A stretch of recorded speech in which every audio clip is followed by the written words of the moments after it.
Por iniciar la segunda. Primera Tercera nos quedó de que averiguáramos la segunda generación. Ajá. Hablamos que era la generación dirigida a la colectividad, ¿verdad? Por ejemplo, dijimos el derecho a la huelga, el derecho al trabajo, la libre determinación de los pueblos. ¿Quién averiguó en dónde la podíamos encontrar?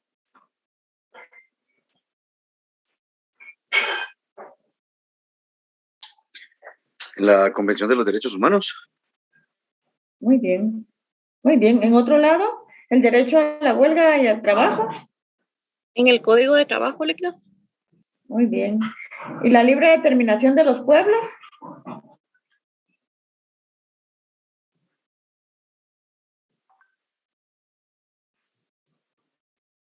No me respondan todos, solo con uno que responda es suficiente. A todos, Dios, si así estudian. La Constitución Política, licenciada. Sí, ahí hay parte de. Acuérdense que la Constitución Política es Convenio 169, Licta, de la OIT, de los pueblos indígenas y tribales. Muy bien, eso me parece, así es. Bueno. La Declaración Americana de Derechos Humanos, si no estoy mal, también, licenciada. Esa tiene parte, pero más la OIT. El 169 tiene más. Bueno, ahora empecemos con la tercera generación.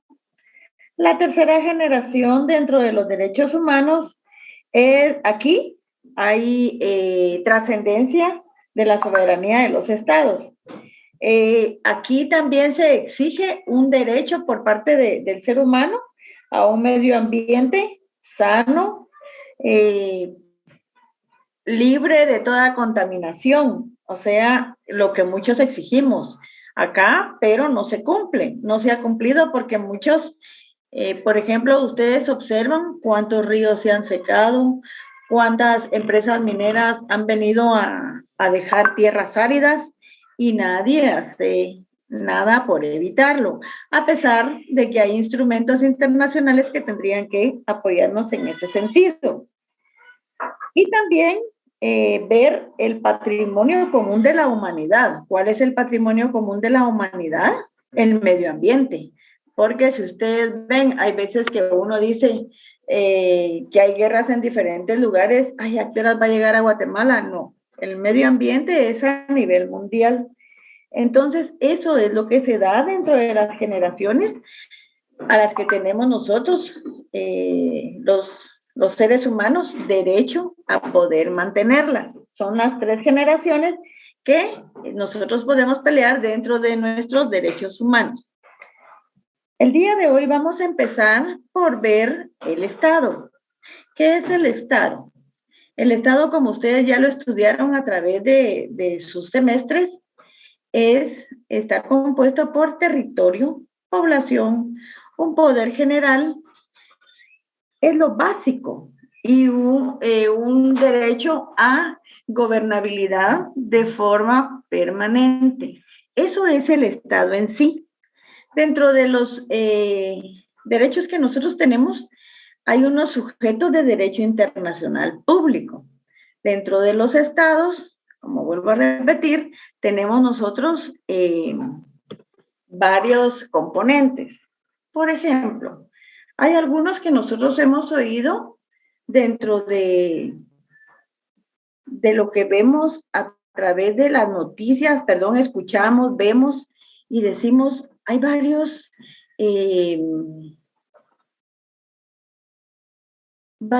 entes, varios sujetos de derecho internacional, ¿y por qué no actúan?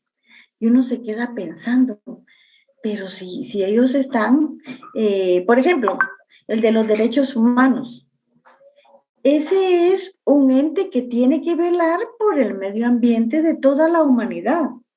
Tenemos la Corte Penal Internacional, que es la que tiene que ver y defender a los estados de todos los delitos. Hay determinados delitos que ve la Corte Penal Internacional, pero se supone que tiene que estar presente en los estados parte. Hay algunos estados, incluyendo Guatemala, que se anotan pero no firman. Entonces, ellos están dentro, pero no pueden participar. Eso es lo que yo quiero que ustedes entiendan, que nosotros contamos con varios entes internacionales, pero que Guatemala en algunos no ha ratificado la firma, no ha firmado. Entonces, nosotros no tenemos derecho a poder acudir a ellos o poder en determinado momento participar dentro de ciertas garantías. Aquí les tengo en pantalla los sujetos del derecho internacional. Ahí vamos a empezar primero viendo lo que es el Estado. Ahí les puse los elementos del Estado para que ustedes lo tengan dentro de su acervo cultural. Vamos a ver ahora los sujetos. Seguimos en el mismo plan, pero dentro de los organismos internacionales. Acá van a ver ustedes que dice que los objetivos de los organismos internacionales son proporcionar espacios donde se pudieran resolver conflictos de cualquier tipo sin recurrir a la fuerza. Fórmulas estratégicas, comunes o complementarias en un marco de diálogo y cooperación. Eso es más que todo lo que tendrían que hacer los organismos internacionales. Vuelvo a repetir, la Corte Penal Internacional tiene solo 4 delitos que vamos a ver más adelante, que son los que ella persigue y por los que tendría que intervenir a nivel nacional.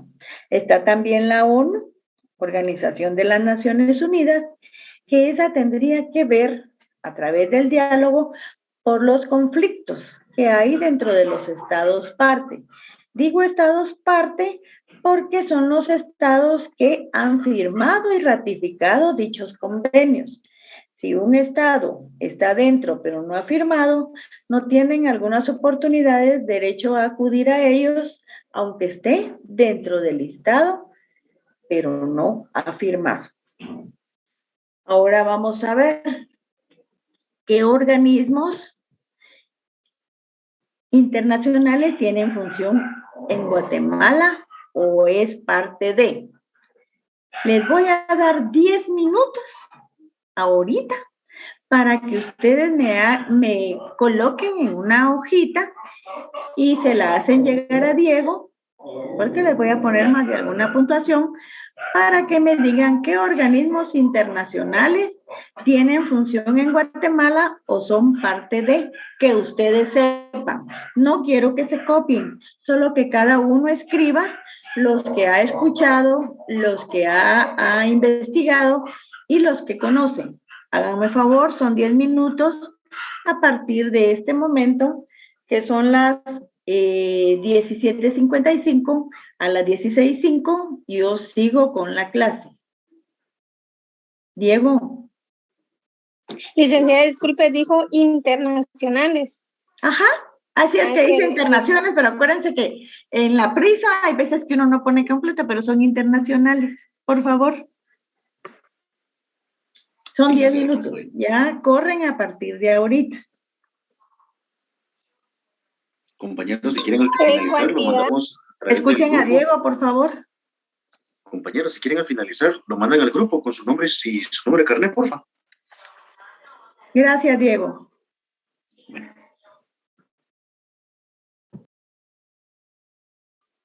Rita, disculpe. Sí, le escucho, dígame. Licenciada, disculpe, ¿qué cantidad? ¿Una hoja? ¿2? No quiero cantidades, por eso no quiero que se copien. Quiero que cada uno me coloque a conciencia qué organismos internacionales conoce, ha escuchado o sabe de ellos. Eso es lo que yo quiero ahorita. ¿Foto tenemos que enviar, Rita? ¿Perdón? Sí, tenemos que enviar una foto. Por favor, se lo mandan a Diego. Está bien, gracias. Un número de carnet, por favor. Aprovecho esos 10 minutos, compañeros, para hacerles saber como la pronta adaptación, la reciente adaptación de la licenciada al curso, aún no tenemos un listado de estudiantes confirmados, porque ella lo tiene que solicitar y mientras no lo tengamos, el formulario es el que nos va a servir para crear este listado. Los que no lo hayan llenado o los que estén satisfechos con su nota, también llénenlo. Ahí está la alternativa de que están satisfechos y todo, pero para dejar un precedente de quiénes son los que están en este curso. Y así la Gracias, entrega de Diego. tareas y todo va a ser más fácil de llevar el control. Así es. Gracias, Diego. No, gracias a usted, licenciado. Licenciada, una pregunta, ¿estaría bien si ponemos solo siglas? Siglas. Cuando usted coloca su nombre, ¿cómo lo coloca? Completo, cierto. Gracias, licenciada. Futura abogada y notaria. Muy bien.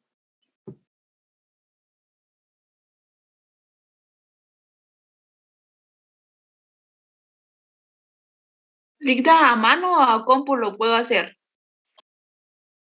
Como usted quiera. La cosa es que me ponga conciencia cuáles conoce, aunque sea uno, pero que usted sepa que existe. No le vaya a llamar a un compañero, mira cuáles pusiste, mira, decime esto. No, los que usted sepa. Futuros abogados y notarios.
¿Cómo van?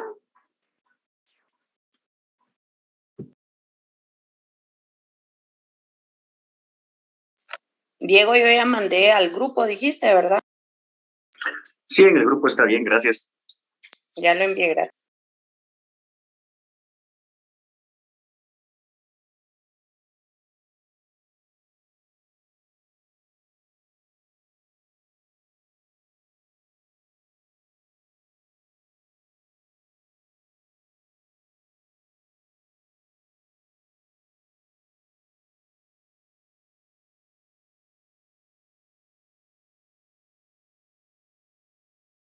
Licenciada, ¿y si lo asigna como claro y ahí lo podemos subir para no acumular tanto en el grupo? No, vamos a idear otra forma, pero por el momento, hágame favor, háganselo llegar a Diego. Gracias.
Bueno, jóvenes, ya ahorita ya se nos venció el tiempo. Sigamos con nuestra clase, por favor.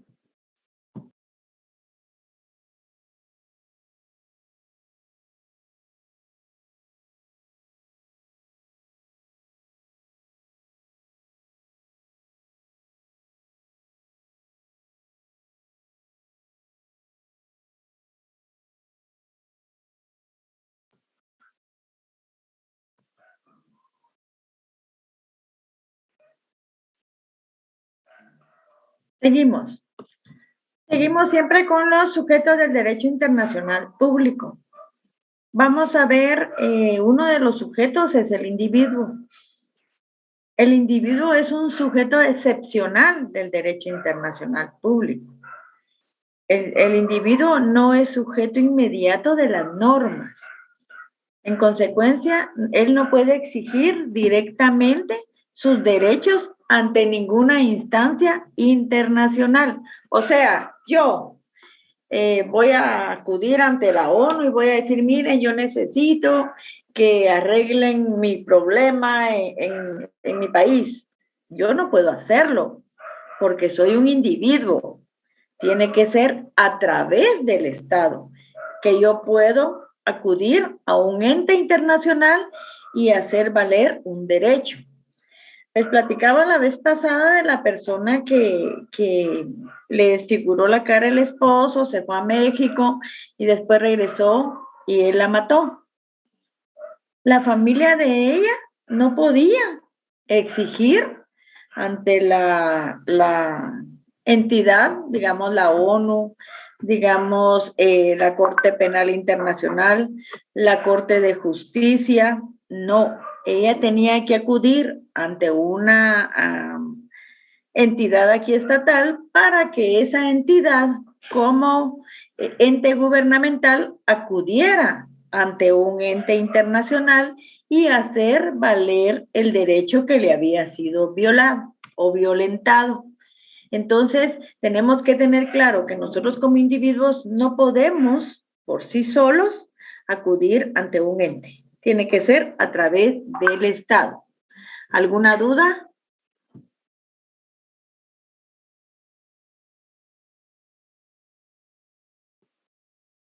Bueno, sigamos. Entonces, ahora nos vamos a los grupos de interés en la comunidad internacional. ¿Cuáles son estos grupos de interés? Hay determinados grupos que se dirigen ante entes internacionales para hacer valer sus derechos. Les voy a decir, hay un grupo de personas que tienen, no digamos diferentes, sino que ciertas orientaciones, ¿verdad?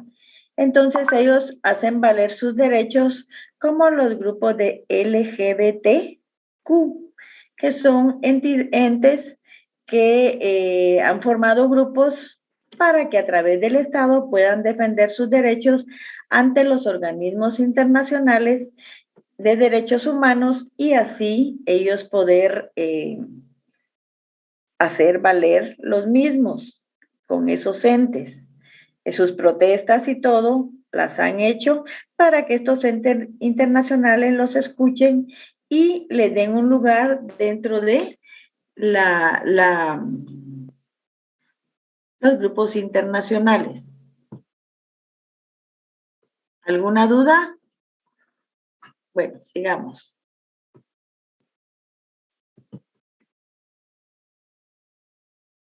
Vamos a ver ahorita la clasificación de los estados.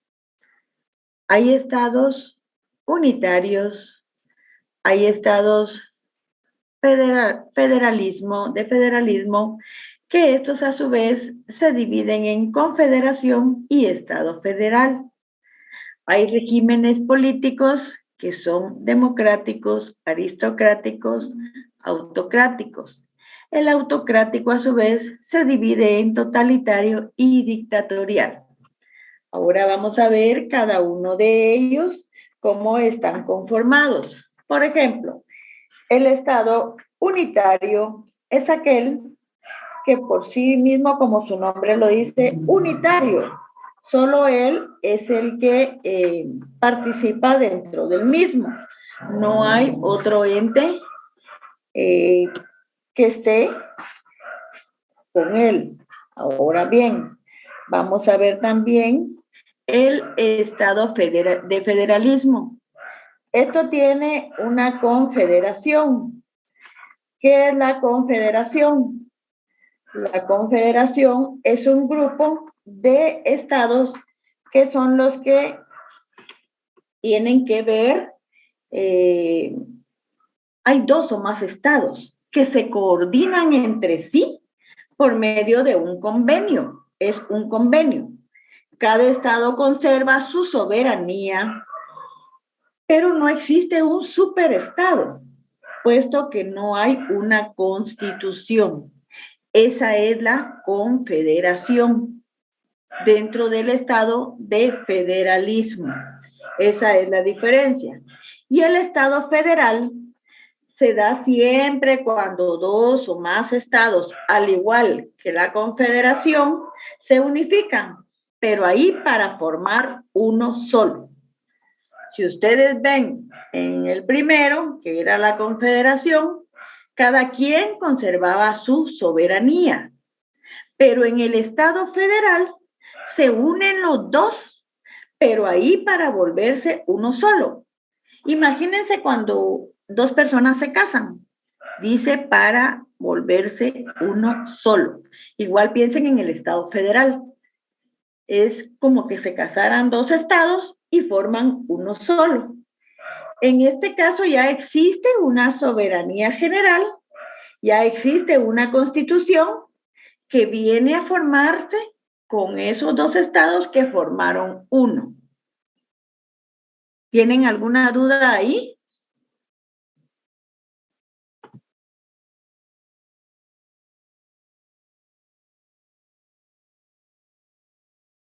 Sigamos entonces. Regímenes políticos. Tenemos el democrático, aristocrático y autocrático. El democrático se fundamenta en que la soberanía recae en un pueblo. A ver quién me responde, y voy a ver el nombre. ¿Qué estado es el de Guatemala?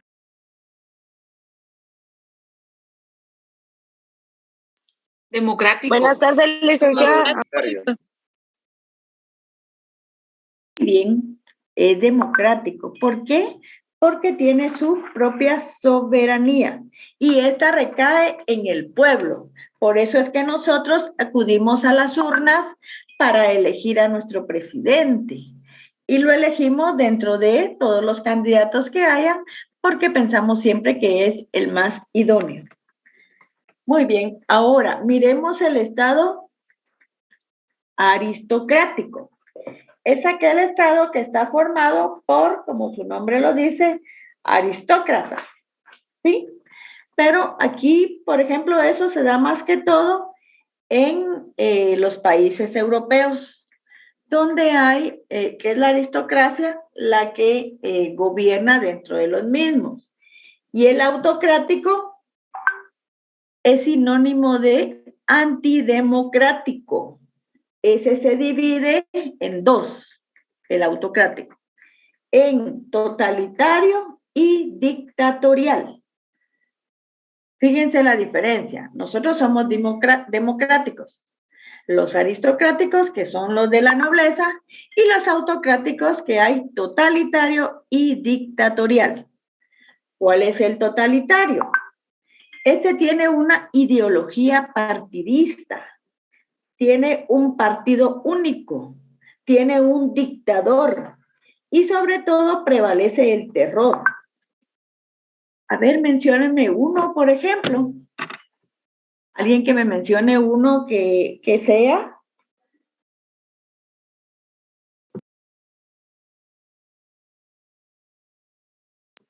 Totalitario. Venezuela, licenciada. Muy bien, Venezuela está como totalitario. ¿Otro? Cuba. Ajá, muy bien. La Unión Soviética es otro de Corea del Sur, licenciado. Es ¿Perdón? Corea del Norte. Tal vez Rusia o no sé. Podríamos decir que Rusia, pero no está dentro del conglomerado. Porque, Corea del Norte. sí, ese sí, ajá. Ahora miremos un dictatorial. ¿Cuál es el dictatorial? Ese se alcanza y se fundamenta en los poderes antidemocráticos, violentando una constitución, ¿ya? Manteniendo una filosofía que violenta todas las leyes constitucionales que benefician a un pueblo. Ese es el dictatorial. Ahorita, aquí en Centroamérica, parece que hay uno que está dentro de ese régimen, aunque no está declarado como dictatorial. Sería Nicaragua, licenciado. Nicaragua. Muy bien. Imagínense ustedes que Nicaragua, el señor que está ahorita, Ortega, cómo peleó porque Nicaragua saliera de ese contexto. Y ahora él con su esposa son los que están formando el Estado de esa manera. ¿Sí? ¿Tienen alguna duda de lo que hemos estado viendo? Me la dicen ahorita porque para el examen no quiero que me vayan a decir, ay, a saber cómo venía el examen, que ese no era. No, yo quiero que lo resuelvan ya sabiendo lo que se les ha explicado. Dicta, disculpe, ¿cuál es la diferencia entre el Estado totalitario y el dictatorial? ¿Perdón? ¿Cuál sería la Totalitario diferencia? y el dictatorial. Que el totalitario tiene un dictador, ¿sí? Y tiene una ideología partidista, ¿ya? Prevaleciendo un partido único, ¿sí? Pero ahí prevalece el terror, ¿ya? Porque tienen que acostumbrarse a uno solo. Hay mucha similitud dentro de ambos, porque si ustedes ven, aquí dice una ideología partidista, ¿ya? O sea, ellos pueden votar por un partido. Sin embargo, el dictatorial dice que se da a través y alcanza el poder a través de los medios antidemocráticos, violentando la Constitución. O sea, no tiene un partido ya estipulado como podría tenerlo el totalitario, porque ahí dice, tiene un único partido, el totalitario. Sin embargo, el dictatorial no, sino que solo mantiene una filosofía. ¿Sí? Y violenta, dice, haciendo ver que es necesario violentar las leyes constitucionales para el beneficio del pueblo. Esa es la diferencia. ¿Ya? Si ustedes ven, tienen mucha similitud, porque dice totalitario. Perdón, dígame. Y mire, ¿sí? Puede haber un Estado que teniendo esas dos acepciones, totalitario y dictatorial. ¿Podría un Estado ser así, teniendo las dos?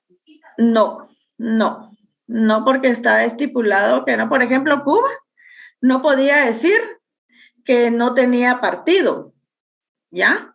Porque sí tenía un único partido.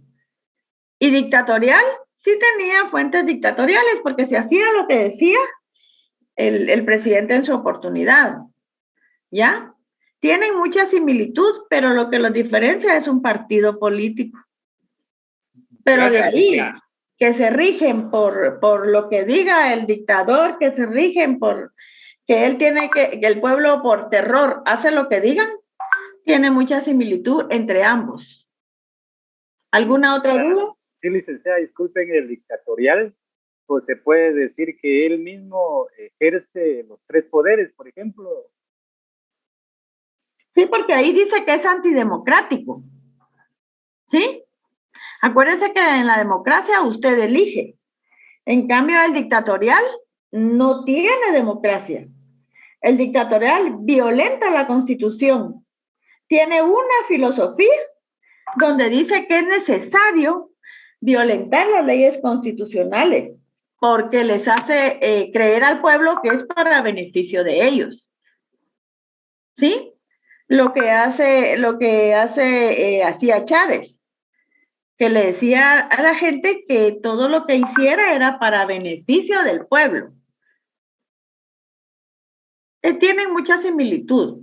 Miremoslo desde ese punto de vista. ¿Sí? Lo único que lo diferencia es la ideología partidista en el totalitario y la violentación de la Constitución en el dictatorial.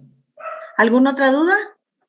Licenciada, una pregunta rapidita. ¿Podríamos decir que, por ejemplo, algo denominado como el tiempo de Hitler era un totalitarismo, ¿verdad? Ahí más que todo era dictatorial. Aunque hubiese, o sea, porque digamos el nazismo es considerado solo como filosofía, no como un partidismo, digamos. Así es, por eso es que era dictatorial. Ah, ya. Gracias, licenciada. Vaya, ¿otra pregunta? Bueno, sigamos entonces, jóvenes. Vamos a ver, ya vimos los elementos del Estado. Ya quedamos que tenía territorio, ¿sí? Población y poder. Pero no vimos los límites y las fronteras, ni la extraterritorial. Vamos a ver lo que es un límite. Por ejemplo, nosotros vamos a ver nuestro mapa y vemos que dice, bueno, este es el límite entre Guatemala y Belice, este es el límite entre Guatemala y México. ¿Qué es el límite? Es una línea imaginaria que divide la soberanía de un estado y otro. Es una manifestación mental. Por ejemplo, ustedes llegan pongamos así, a Quiché. Ustedes dentro del mapa de Guatemala, Quiché es un osito parado. Es un territorio que si ustedes lo ven dentro del mapa, es un osito parado. Entonces, ustedes no me van a decir a mí que cuando llegan entre Quiché y Sololá, ahí está una línea que dice, hasta aquí termina Quiché, hasta aquí llega Sololá. No, el límite es una línea imaginaria, que es la que divide Guatemala con otros países, ¿sí? Solo es una manifestación mental que cuando uno llega a la frontera con México, dice, bueno, aquí está México y aquí empieza Guatemala. Solo es una línea imaginaria, ¿sí? ¿Qué es la frontera? La frontera es la que une un estado con otro. Es cuando nosotros llegamos a la línea imaginaria, que es el límite, donde hay un rótulo que dice, aquí termina Guatemala, aquí empieza México. ¿Sí? Esa es la manifestación física de un estado. ¿Por qué física? Porque tiene rótulos. Porque ahí dice, aquí empieza México, aquí termina Guatemala. Eso sí lo miramos. Entonces es una manifestación física. Pero el límite no, porque es una línea imaginaria. ¿Sí? ¿Alguna pregunta? Licenciada, esto se puede dar en el caso de Guatemala-Belice, donde ha habido muchos inconvenientes, porque nadie tiene visión de dónde está la línea divisoria. Sí, por eso nos quitaron Belice, porque nosotros no sabíamos hasta dónde llegaba el límite. Pero esos son los estados los que tienen que poner o indicar cuál es la línea divisoria, la línea imaginaria. Por eso es que, por ejemplo, usted tiene su terreno en Jutiapa, usted le pone límites, usted utiliza, como dicen, una situación, una manifestación física, donde puede ser, bueno, para su terreno puede ser un cerco de púa, o pueden ser, no recuerdo ahorita cómo se llaman esos que ponen así de cemento para marcar sus límites. ¿Ya? Muro de contención. Sí, o de contención. Esa es una manifestación física que usted está poniendo para la división de un terreno con otro. Igual es en los estados. La frontera es una división, pero que pone una manifestación física, o sea, los rótulos que les digo es una manifestación física, porque ahí sabe usted hasta dónde llega cada uno. Sin embargo, los límites no muchos los ponen, y fue lo que pasó con Belice. Si hubiera habido un límite con una manifestación física, tal vez hubiera habido un poco de respeto, pero como no lo hubo, entonces solo se trasladaron. ¿Sí? Y es donde se da, dígame. Licenciada, en relación a que se hablaba de Belice, pero entonces, o sea que supuestamente aún no está delimitado cómo está Belice, porque como ha habido problemas de que muchas veces soldados entran al territorio guatemalteco, o sea que no hay definido un límite todavía, o sí ya existe. Pues fíjese que tendría que existir. Yo les soy honesta, yo no conozco Belice, no sé, no le podría decir si ya tiene una manifestación física en su frontera, ¿ya? Pero los límites, como es imaginario, se supone que por el gobierno de Belice ya ha mandado a soldados cerca para que puedan hacer la división. Pero como volvemos a lo mismo, ¿verdad? Es una línea imaginaria, por eso es que algunos todavía de Guatemala se pasan al límite de Belice, y por eso es que han habido cuestiones, masacres, donde la vez pasada mataron a unas personas porque se pasaron esa línea divisoria. ¿Sí? Entonces, ¿y qué se puede hacer para evitar eso? Eso solo lo tendría que ver el gobierno y poner, como dijo la compañera, tal vez algún muro para poder dividir eso, ¿verdad? Y entonces ahí se daría. O sea, como estamos un poco perdidos en relación a eso, ¿verdad? Porque ningún gobierno ha puesto algo, énfasis en ello, sino gobiernos han pasado y han dejado la misma situación. Así es. Igual con México. ¿Por qué cree que cuando en tiempos anteriores, dijo aquel, México tiene parte ahorita que era de Guatemala? Ellos tomaron, como dicen, manifestaciones físicas y le quitaron parte a Guatemala. Antes, incluso ahí en México, hay situaciones donde hay todavía estructuras mayas, de las que hicieron los mayas en su oportunidad, y sin embargo, por no poner un límite, una manifestación física, una frontera, fue que México tomó parte de Guatemala y ahora es mexicana. ¿Alguna otra pregunta? En relación a lo que usted menciona de México y parte de que se llegó de Guatemala, pues esto fue la anexión después de que Guatemala supuestamente se hizo independiente, que se anexó a México, y en esa anexión fue donde perdió a Quintana Roo y esas otras áreas. Así fue, por eso mismo, porque no hay límites, ¿ya? Incluso ahorita, todavía, si Guatemala se puede descuidar, le pueden quitar parte de Petén para adscribirla a Belice. No estoy diciendo que así vaya a pasar, puede pasar, ¿verdad? ¿Alguien tiene alguna otra duda? Licenciada. Sí, dígame. Sí, incluso fíjese que tuve la oportunidad por cuestiones de trabajo de ir a Petén y me impresionó mucho que las personas no conocían quién era el presidente de Guatemala. Creía que el presidente de Guatemala era el mexicano o así, pero no conocían al presidente de Guatemala. Es que lo que está sucediendo es otra situación. Hay mucho narcotráfico ahí en Petén, porque como la tierra es grande, es extensa, entonces hay mucho narco ahí, y con el tiempo puede pasar una situación como se dio con Belice. Pero esa solo es cuestión del gobierno, quien tiene que, ahí sí que limitar y verificar todos sus límites y sus fronteras, ¿ya? Ya quedamos que los límites son solo líneas imaginarias, ¿verdad? Y si ellos no ponen manifestaciones para ver sus fronteras, eso se va a seguir dando. y después vamos a perder nuestros territorios. ¿Sí? Bueno, ahora sigamos. ¿Cuál es lo extraterritorial?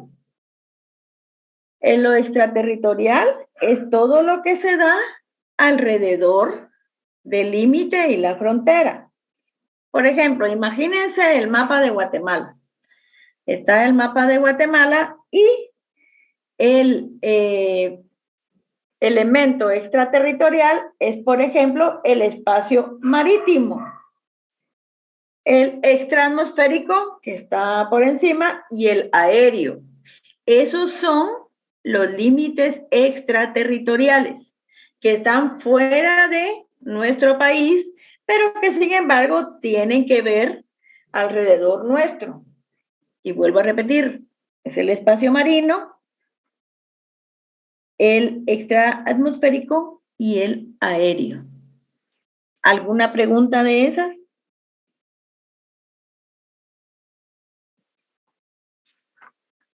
¿No? Bueno, sigamos. Vamos a ver ahorita, eso ya no les tengo diapositivas, pero vamos a ver lo que es el espacio terrestre. El espacio terrestre, como platicábamos, extraterritorial, es lo que es una superficie terrestre. Son islas, son penínsulas, son colonias, fincas y cualquier otro territorio fuera de la mar, ultramar, ¿ya? O sea que están fuera, pero es un espacio terrestre, extraterritorial. El espacio marítimo, eso se da. En 1958 se celebra la primera conferencia y de esta nacen 4 tratados, que son los convencionales para el mar territorial y la zona contigua. Se dio también un convenio sobre una plataforma continental. Se dio otro convenio sobre alta mar y se dio otro convenio sobre la pesca y conservación de los recursos vivos del mar. Guatemala solo ratificó 2 de los 4, ¿sí? Y en 1960, las Naciones Unidas, acuérdense que las Naciones Unidas siempre anda viendo por todos los estados, convocó a una conferencia, pero fue hasta el año 1974 cuando siempre las Naciones Unidas pelea sobre un derecho al mar.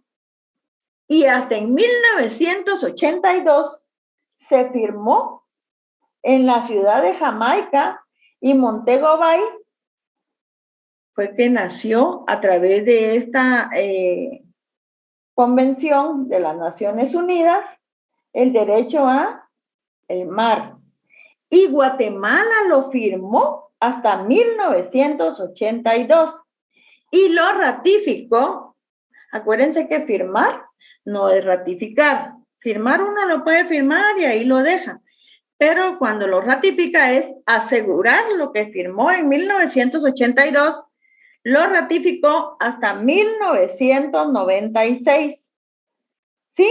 Y esto es lo que nos regula a nosotros nuestro mar territorial sobre la zona del mar, a lo que nosotros tenemos derecho extraterritorialmente. ¿Alguna pregunta? Licenciada, una preguntita. ¿Por qué Guatemala tardó tanto en ratificar esos tratados? Bueno, yo creo que ustedes, patojos, no habían nacido, pero desde el año de 1960 más o menos, hasta el año de 1981, que fue cuando fue el golpe de Estado, hubo una guerra interna y hasta 1996 dejó esta guerra interna de prevalecer. ¿Sí? Entonces, Guatemala, por eso ahí se ratificó en 1996. Acuérdense que en 1996 se firmó, ¿ya? La paz. Entonces Guatemala contenta, sí, voy a ratificar lo que firmé en 1982. Por eso es que está ese desfase que hasta 1996, durante el gobierno de... ¿quién era el gobierno que estaba en esa época? Vamos a ver quién me responde. Álvaro Arzú. Muy bien. Entonces, hasta esa época firmó, ratificó Guatemala ese convenio, ¿ya? Que nos da la plataforma continental del mar territorial, o sea, el mar contiguo. ¿Alguna otra pregunta? Buenas noches, licenciada. Buenas noches. Perdón, es que cuando hablé la primera vez, el compañero cabal hablamos al mismo tiempo, entonces estaba esperando si alguien me interrumpía. Cuénteme. Buenas noches.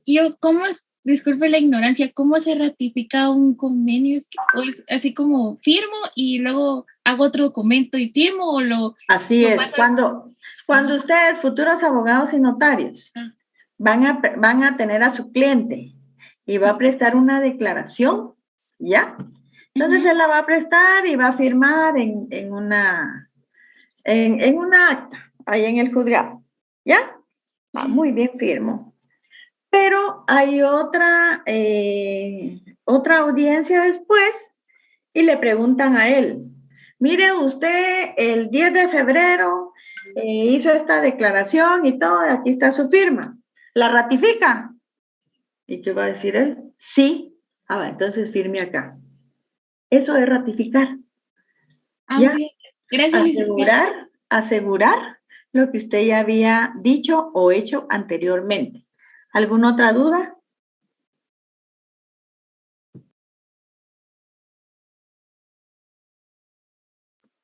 ¿Estamos entonces? Seguimos.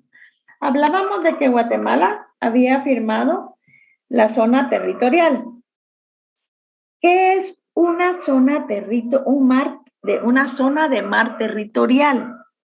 Es una porción de agua que va a la par de la costa de un estado. ¿Qué quiere decir eso?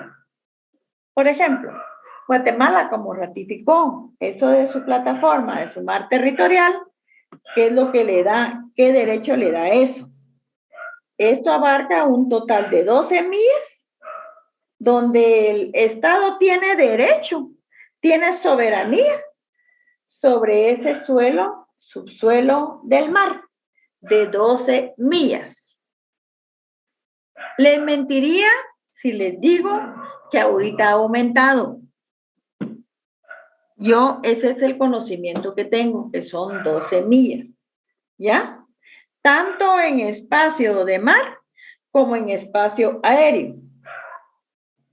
¿Sí? ¿Tienen alguna duda?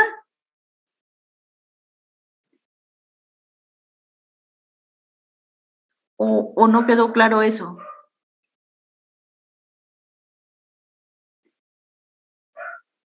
Una pregunta, licenciada. ¿Quién es el que nos asigna, por decir algo, esa cantidad de millas de mar?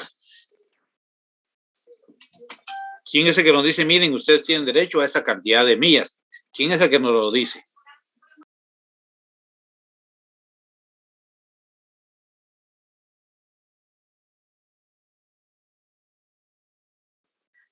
¿Ante qué entidad firmamos y ratificamos nosotros en 1996 ese derecho?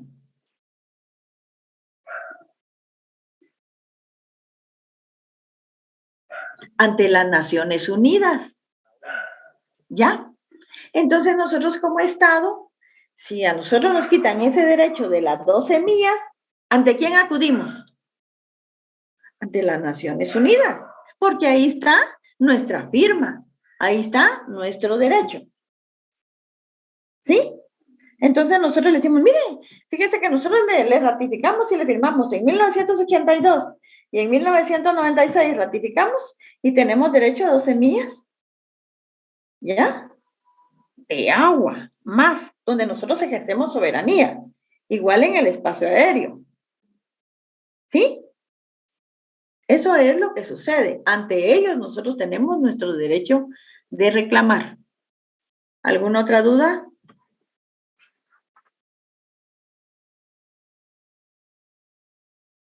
¿No? Qué bien están. No tienen dudas. Después en el examen no quiero que me digan, pero eso no lo explicó o no nos lo dijo. ¿Ok?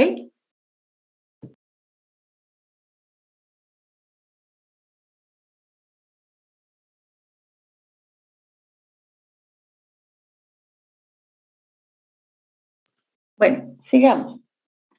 Tenemos una corriente que se llama corriente pragmática. Esta corriente indica que el espacio, fíjense, el espacio extraterrestre, se inicia a 90 o 100 kilómetros sobre la superficie terrestre. Esta es una corriente pragmática. Y la científica, ¿qué nos dice? Que el espacio terrestre es a partir de donde se distinguen los objetos. No tienen gravedad, no hay aire ni luz, según la ONU.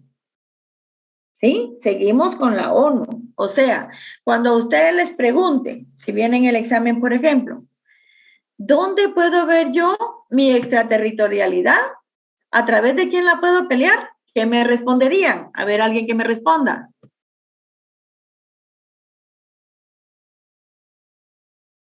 Naciones Unidas, licenciada. Muy bien. Y si les preguntara, ¿en qué año firmó nuestro país ese derecho, esa convención? ¿Y en qué año la ratificó? 1982, 1996. Muy bien. Y si yo les preguntara, por ejemplo, habían unas personas que estaban 12 millas dentro del mar y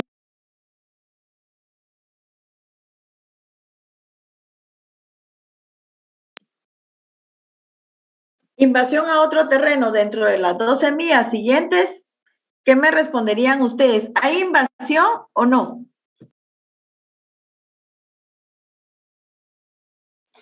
Elicta, yo no le escuché, se entrecortó lo que estaba explicando.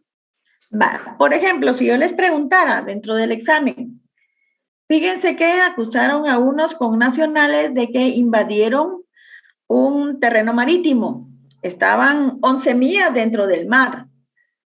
¿Será invasión esta o es un derecho que ellos tienen? Es un derecho que ellos tienen. Un derecho porque son 12. Ajá, muy bien. ¿Por qué razón? Porque nosotros, como Estado parte, ante las Naciones Unidas, nosotros firmamos un convenio para tener ese derecho. ¿Sí? ¿Alguna duda más? Licenciada, fíjese que no le escuché la corriente científica, no sé si me la puede repetir de nuevo. Sí. Permítame. La corriente científica, la que yo le dije era la que indica que en los objetos... Ay, disculpen, un segundito.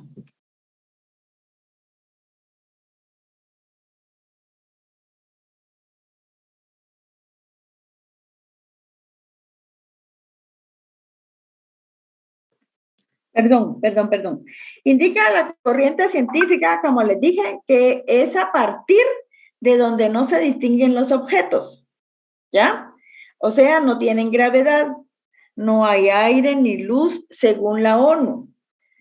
En eso es científico, porque acuérdense que los científicos siempre dicen cosas que uno en algunas oportunidades dice, bueno, el espacio extraterrestre, ningún estado del mundo ejerce soberanía. Entonces, esto dice donde no hay gravedad ni nada, y eso no lo mira uno, sino que uno lo que pelea son los límites. Por eso es que esta corriente científica no le ponen mucha atención, porque como ella dice, que es a partir de donde no se distinguen los objetos.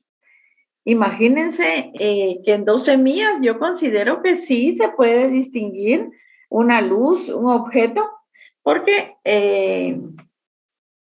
no creo yo que 12 millas, bueno, no sabría cuánto es, pero yo digo que sí se pueden distinguir las cosas. Por eso dice que sobre ese espacio ningún estado del mundo ejerce soberanía, porque no lo utilizan, pero sí tenemos nosotros derecho. ¿Tienen alguna duda?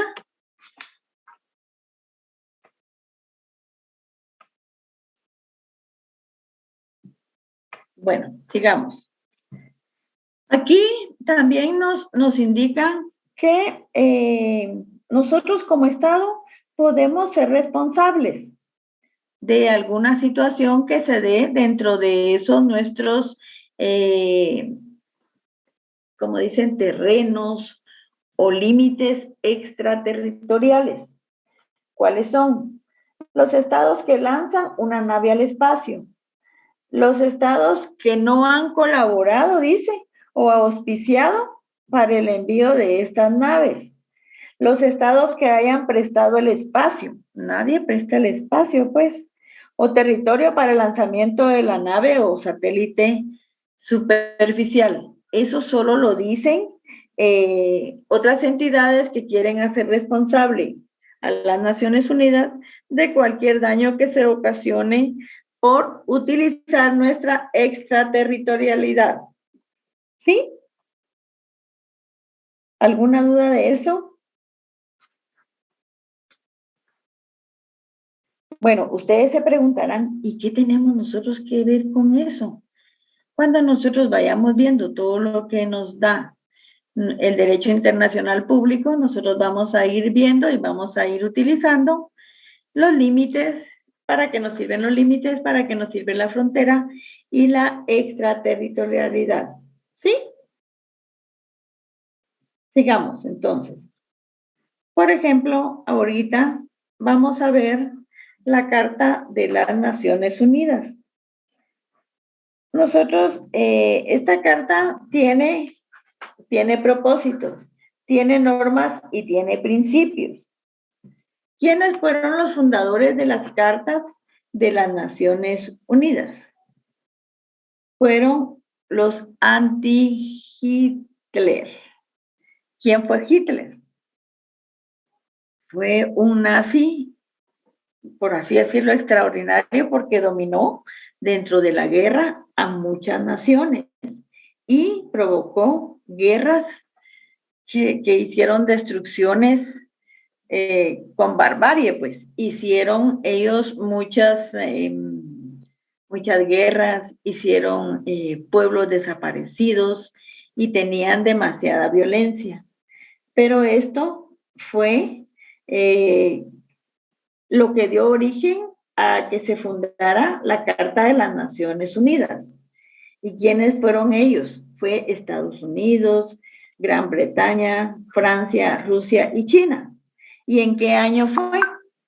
El 23 de junio de 1945. Eso fue lo que nos dieron como regalo los fundadores de esta Carta de las Naciones Unidas. Y dentro de eso, ¿qué fue lo que se trató en esa carta? Se trató de ver cuál era el espacio aéreo, la corriente técnica y todo lo que nos podría reafirmar la soberanía, que regulaba también la aviación civil y se excluía de ellas las aeronaves de los Estados Unidos. También se dio dentro de esta misma la explotación del espacio aéreo como nacional e internacional. ¿Tiene alguien alguna duda?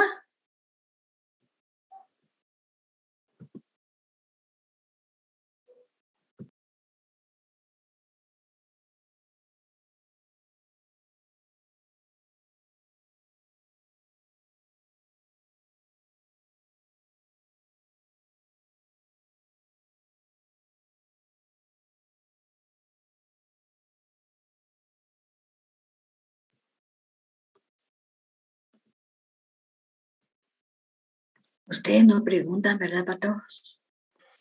Licenciada, una preguntita. Dígame. Mire, es en relación a lo que se acaba de decir, ¿verdad? Que supuestamente esa Carta de las Naciones Unidas se creó con una función de respetar tanto territorio aéreo como marítimo y toda la situación. Pero ahora, y se decía, ponía los países, ¿verdad? Que fueron parte de ese anti-Hitler. Pero ahora, si miramos la situación que se vive en Rusia, ¿cómo encuadra esa situación? ¿Atacando a Ucrania? Sí, definitivamente. Acuérdese que muchas veces los países no, bueno, sí, dependen del presidente que tengan, ¿ya?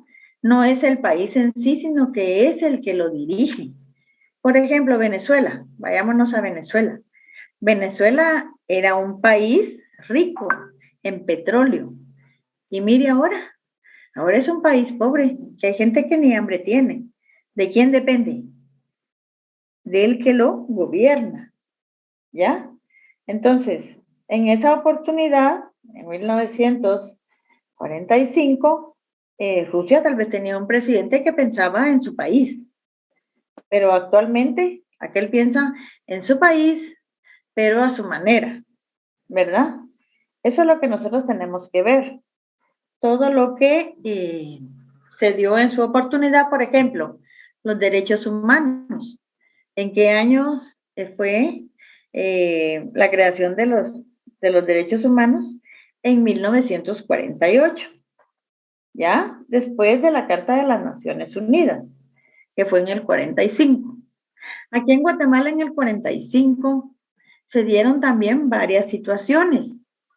Aquí en el 45, cuando tuvimos nosotros, ¿qué presidente estaba en el 45 ustedes? Eso ya lo vieron.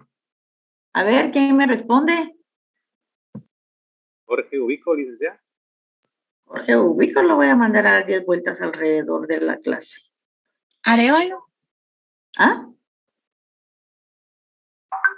A ver, ¿quién me responde? Armas. Juan José Arévalo. Juan José Arévalo. ¿Cuál es su nombre, compañerita? Concepción Estrada. Gracias, Concepción. ¿Y quién me dijo Jorge Ubico? Alejandro. No, Alejandro. Jorge Ubico estuvo de 1931 a 1944. Gracias. ¿Ya? ¿A Jorge Ubico lo derrocaron o renunció? No me acuerdo. Lo derrocaron. Lo derrocaron, ¿están seguros? Sí. Bueno, directamente podemos decir que renunció, licenciada. En la revolución. Que él fue obligado Él renunció. Fue obligado a Muy renunciar. bien. Él lo hicieron renunciar, así es. Él dicen que renunció pensando en su país, para que ya no siguiera la violencia. Eso fue lo que dijeron. Bueno, ahora, durante el gobierno de Juan José Arévalo, ¿qué se dio en Guatemala? A ver, ¿quién me responde? Eso ya lo vieron también.